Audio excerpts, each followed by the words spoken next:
The situation in Venezuela is very worrying. The country appears to be on the brink of a human rights abyss.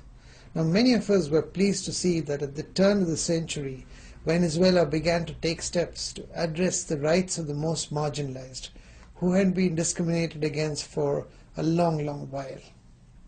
Now, unfortunately, the government seems to have lost this historic opportunity.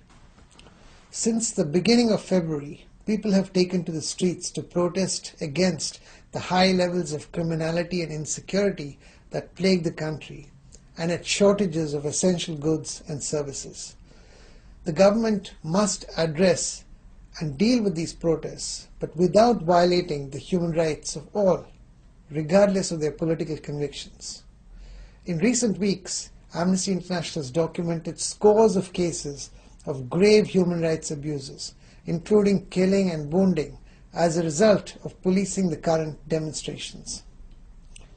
It is unacceptable and disturbing that 21-year-old Daniel Quintero was severely beaten, whipped, and threatened with being burned alive whilst in custody of the security forces.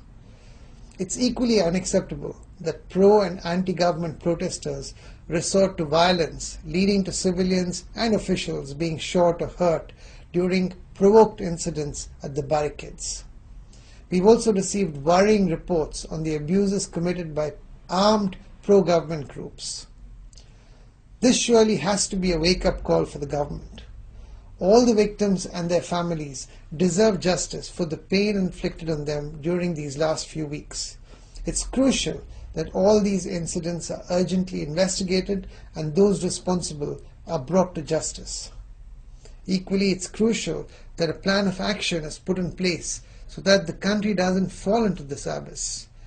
A human rights plan of action must be put in place to ensure that all rights are respected: civil, political, economic, social, and cultural.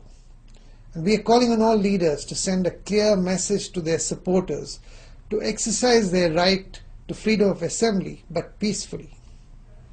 Amnesty International urges the government to send a clear signal that human rights violations are not going to be tolerated.